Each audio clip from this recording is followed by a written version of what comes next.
సంధ్య theatre వద్ద ఘటన దురదృష్టకరమని hero Allu Arjun అన్నారు. శనివారం జైలు నుంచి విడుదలైన తర్వాత జూబ్లీహిల్స్ నివాసంలో మీడియాతో మాట్లాడారు. తనకు మద్దతు తెలిపిన అందరికీ తెలియజేస్తున్నట్లు పేర్కొన్నారు. తాను బాగానే ఉన్నానని, ఆందోళన చెందాల్సిన పనిలేదని చెప్పుకొచ్చారు. కేసు కోర్టు పరిధిలో ఉందని, ఇప్పుడు ఏం మాట్లాడలేను స్పష్టం చేశారు. నేను చట్టాన్ని గౌరవిస్తాను. నాకు మద్దతు తెలిపిన అందరికీ ధన్యవాదాలు. రేవతి కుటుంబానికి నా సానుభూతి. జరిగిన ఘటన దురదృష్టకరం. ఇది అనుకోకుండా జరిగిన ఘటన.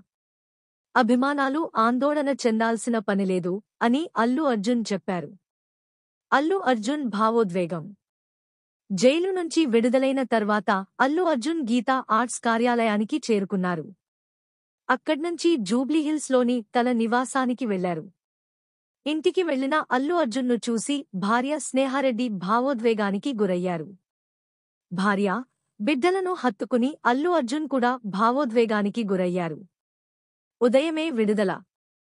చంచల్గూడ జైల్లో ఉన్న అల్లు అర్జున్ ఇవాళ ఉదయమే విడుదలయ్యారు. జైలు వెనక గేటు నుంచి బయటికి వెళ్లారు. నేరుగా గీతా ఆర్ట్స్ కార్యాలయానికి చేరుకున్నారు. ఇక శుక్రవారం రాత్రి అల్లు అర్జున్ మంజీరా బ్యారక్లో ఉన్నారు.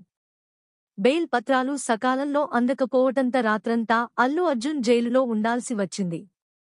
సంధ్య థియేటర్ వద్ద తొక్కిసలాట ఘటన నేపథ్యంలో అల్లు అర్జున్పై బిఎన్ఎస్ 105.118.1 సెక్షన్ల కింద కేసులు నమోదు చేసిన సంగతి తెలిసిందే.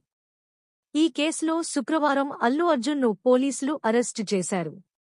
ముందుగా చిక్కడపల్లి పోలీస్ స్టేషన్కు తరలించారు.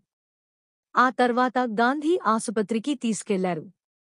వైద్య పరీక్షలు చేయించి ఆ తర్వాత నాంపల్లి కోర్టుకు తీసుకెళ్లారు. రిమాండ్ విధించటంతో జైలుకు తరలించారు. తనపై కేసును సవాల్ చేస్తూ అల్లు అర్జున్ హైకోర్టును ఆశ్రయించారు. ఆయన తరపున నిరంజన్ రెడ్డి వాదనలు వినిపించారు. ఇరువైపు వాదనలు విన్న న్యాయస్థానం అల్లు అర్జున్కు మధ్యంతర బెయిల్ను మంజూరు చేసింది.